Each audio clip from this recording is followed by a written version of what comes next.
Hello दोस्तों, कैसे हो आप लोग। आई होप आप सब ठीक हो गए। I am really very sorry, आज बहुत लेट वीडियो आ रहा है एक्चुअली।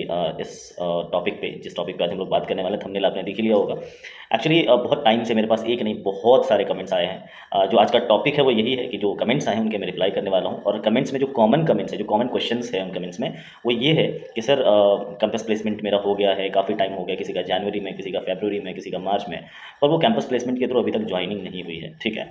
तो बहुत लोग ये क्वेश्चन कर रहे हैं कि सर हमारी ज्वाइनिंग, वो हमारा ऑफर लेटर तो आ गया है, लेकिन वो ऑफर लेटर रिजेक्ट हो गया। मतलब उन्होंने कॉल करके बोला कि आपको रिवाइज्ड ऑफर लेटर भेजा जाएगा और आपकी ज्वाइनिंग पोस्टपोन की जाएगी। ये भी क्वेश्चंस आते हैं मेरे पास। और बहुत लोग तो नाउमीद हो जाते हैं कि सर मेरे तो 1 साल के लगभग हो गया, क्या मैं वेट करूं अब भी जॉब के लिए, मतलब उसकी ज्वाइनिंग के लिए। और बहुत लोग तो ऐसे भी क्वेश्चंस करते हैं, आप यकीन नहीं करोगे, कि मेरा ज्वाइनिंग हो गया है, मतलब मेरी ज्वाइनिंग होने वाली है, जो कमिंग डेट जो बताते हैं मुझे, तो क्या मुझे करेंटली जो मैं कोर्स कर रहा हूँ, ठीक है, तो क्या उस कोर्स को मैं छोड़ दूँ। फॉर एग्जांपल कोई अभी मास्टर्स कर रहे हैं, किसी ने किसी प्रोफेशनल कोर्स में एडमिशन ले रखा है, तो उन्होंने, उनके ये भी क्वेश्चंस होते हैं कि क्या मैं उन जॉब को, सॉरी उस कोर्स को मैं छोड़ दूँ इस जॉब के लिए। मैं सबका बहुत ही ऑनेस्टी से रिप्लाई करने वाला हूँ, बहुत ही ईमानदारी से। बिल्कुल आपको, मतलब आपका जो आंसर देने वाला हूँ, बिल्कुल आपकी तरफ रह के, यानी आपकी जगह रह के मैं आंसर दूंगा, टेंशन मत लो इस बात का, ठीक है। देखो, सबसे पहले तो मैं बता दूं कि सेंटर्स डिले क्यों हो रहा है। सेंटर्स डिले होने के मेनली जो रीज़न है वो मैंने पहले ही बता रखा आपको। क्या रीज़न है वो मैंने बताया था कि एक्चुअली प्लानिंग सेंटर्स की बहुत ज़्यादा हो गई है। प्लानिंग होने के बावजूद सेंटर्स लाइव नहीं हुए टाइम पर। तो जब टाइम पर सेंटर्स लाइव नहीं हुए, मतलब हर जगह सेंटर का बनना बहुत सारे फैक्टर्स पे डिपेंड करता है कि वो कितनी जल्दी बनेगा, कितने लेट से बनेगा। कुछ सेंटर्स ऐसे भी हैं, हाँ, मतलब यहाँ पर कि बहुत, मतलब आप यकीन नहीं करोगे कि रात रात भर काम कर करके काम चल के पूरा सेंटर तैयार हो गया कुछ ही दिनों के अंदर में। लेकिन कुछ सेंटर्स ऐसे जिनको 6-6 महीने, साल है ना, 1-1 साल के लगभग होने को आ रहा है, अब तक वो रेडी हो गए हैं या फिर नहीं हुए हैं। तो इस वजह से लोगों का एक्चुअली डिले हो रहा है, क्योंकि हो सकता है आपका जो है सेंटर आपको एलोकेट किया होगा किसी दूसरे सेंटर में, और वो सेंटर लाइव नहीं हुआ है, इसलिए आपको अभी तक उन्होंने कॉल नहीं किया ज्वाइनिंग के लिए, क्योंकि ऑब्वियसली वो ज्वाइन करके भी क्या करेंगे, ठीक है। तो एक तो ये है। दूसरी बात ये कि अगर मान लो आपका कैंपस प्लेसमेंट हुआ है और आपका जनवरी या फरवरी में हुआ कैंपस प्लेसमेंट, तो आप या तो मेल करो उनको वापस से। एक मेल नहीं होता, आप 4-5 मेल करो, जितना कर सकते हो उतना मेल करो उनको। और अगर उनका कोई रिप्लाई नहीं आता है और काफ़ी टाइम हो गया है, मतलब बहुत लोगों का क्वेश्चन होता है कि सर क्या मैं छोड़ दूँ अब। देखो, मैं आपको ये बोलूँ, मैं ये तो डायरेक्टली नहीं कहूँगा आपको कि आप पूरी तरह से छोड़ ही दो, उम्मीद करना। ऐसा है कि आपने किया है, आपको कॉल आ गया है, आपका सिलेक्शन हो गया है, बस आप ज्वाइनिंग के लिए इंतजार कर रहे हो, ज्वाइनिंग के लिए वेट कर रहे हो, तो आप क्या करो, आप कोई दूसरा ऑप्शन ढूंढो, ठीक है। कोई दूसरा ऑप्शन कैसा ऐसा हो जो आप सर्वाइव कर सको एटलीस्ट उस चीज़ से, क्योंकि आप पूरी तरह से इस पे उम्मीद बना के नहीं बैठ सकते, ठीक है ना कोई आपको ऑप्शन देखना पड़ेगा, कोई ना कोई आपको temporary part time job at least देखना पड़ेगा, अगर आप वाकई बाईजूस में काम करना चाह रहे हो तो, ठीक है। दूसरी बात, उसके बाद नेक्स्ट जो क्वेश्चन आता है मेरे पास कि सर मेरी ज्वाइनिंग तो अभी हो गई है, मतलब जनरली कुछ ही दिनों में ज्वाइनिंग हो जाएगी, और मुझे क्या अपना कोर्स छोड़ देना चाहिए क्या।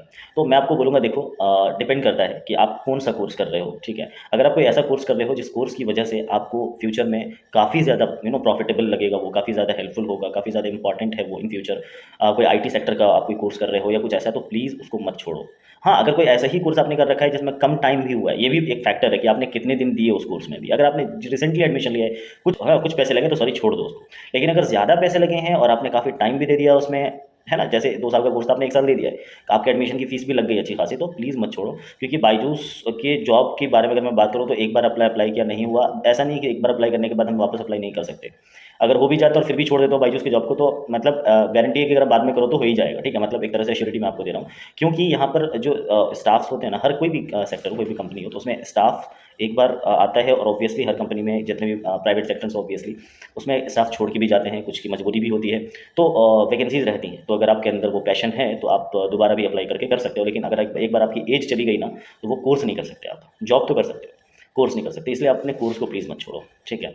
उसके बाद बहुत लोगों का ये भी क्वेश्चन होता है कि सर इतने महीने हो गए, जैसे किसी का अभी ज़्यादा नहीं, 1 साल नहीं हुआ, जिनका 1-1 साल हो गया उनके लिए तो मैंने बता दिया आपको क्या करना है। अब किसी ने ये कहा कि सर मेरे 6 महीने हो गए, है ना, 7 महीने हो गए, 8 महीने हो गए, मैं क्या करूँ, कुछ मतलब रिस्पॉन्स ही नहीं आ रहा है। तो मैंने उनके लिए पहले भी कहा था, और मैं अभी भी दोबारा कह रहा हूँ कि देखो, अगर इतने दिन हो गए हैं तो इट मीन्स दैट अभी बहुत सारे ऐसे कैंडिडेट्स से मेरी बात हुई है मेरे इंस्टाग्राम हैंडल पे, कि उनकी ज्वाइनिंग हो गई है। मतलब उन्होंने वेट किया, 7-8 महीने भी हो गए, उसके बाद फिर से ज्वाइनिंग उनकी हो गई फाइनली। क्यों? क्योंकि उनका सेंटर लाइव नहीं था, अब सेंटर लाइव हुआ तो ज्वाइनिंग भी फटाक से हो गई।